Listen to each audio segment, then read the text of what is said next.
Hello and welcome to a gameplay for all seasons. In today's video we're going to be carrying on our series on the Hogwarts Legacy.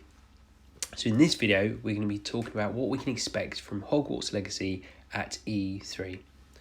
Now if you're as excited about the upcoming Hogwarts Legacy game as I am, then I'll direct you to the subscribe button so you don't miss out on updates on this eagerly awaited game.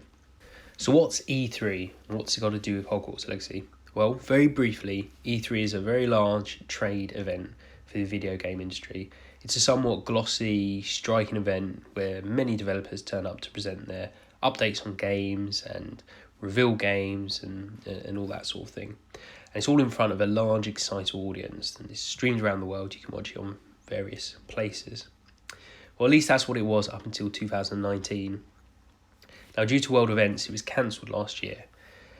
But it is pleasing to know it is going to be making a return this year. So on the 15th of June 2021, we can have a new event. Now, this year's event may be without the live audience and what have you, but there's no reason to suspect that we shouldn't be getting the usual reveals we do. So that's good to know. And that essentially brings us to Hogwarts Legacy. Because although last year's event was cancelled, that is where the game was initially supposed to be revealed.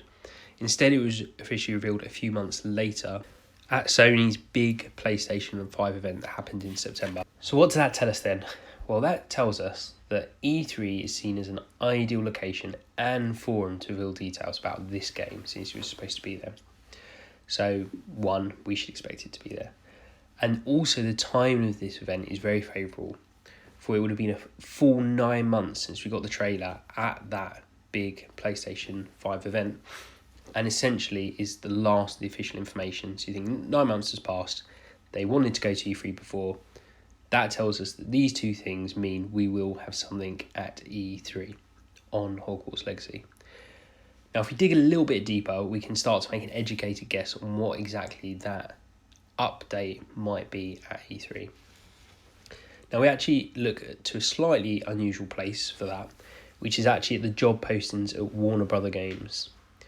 Now, this job listing that's come up recently, very recently, is for a marketing manager for both Hogwarts Legacy and Gotham Knights.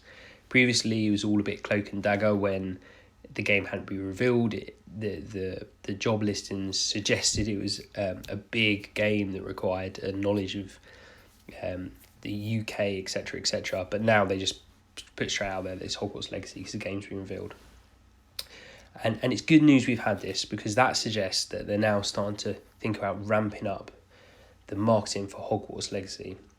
And actually that suggests that it's going to be releasing in the first half of 2022 rather than the end of 2022, which is what was widely anticipated when we first heard about the delay. It also suggests that as the job listing was only put up 4 months before E3, that the campaign for Hogwarts Legacy won't be in full swing in time for E3, particularly as we know Gotham Knight is going to be releasing before, so at the end of 2021. So chances are they're really going to get going on that. But that's the facts that we have. So we can put those together and we can have an attempt for an educated guess. You can have an educated guess on what you think it was, and I can as well. So in terms of what my educated guess is then, so I think that we're going to probably get another trailer, and perhaps it might be longer this time than the one before. And I think it will show us more about the game than we know currently. But I think it's going to fall short of full-on gameplay. Maybe there'll be some elements in there, but you're not going to get 15 minutes of a level or a mission or what have you. But what I expect the trailer to close with the new rough period in 2022. So like I say, it should be in beginning half of 2022, so the first 6 months. Maybe they say something like come in spring 2022, for example, whatever they're going to put. Now, one other thing I'd expect to happen at the same time as that, or a few hours after, or however long days, what have you, is I'd expect the Hogwarts Legacy website FAQ section to be updated with some more information. So, if you are looking for information, that's a good place to go at the moment. It's got some stuff on there, but it's been there for a while, and, we're waiting for another update. Now, of course, whatever information we do get at E3 on the game, I'll be covering here on this channel, so subscribe if you don't want to miss that. And also, I'd love to know in the comments what you think we'll get at E3, what your guesses or your educated guesses are, and even if you've got some other information, that would be interesting to know. So I'll see you on the next video.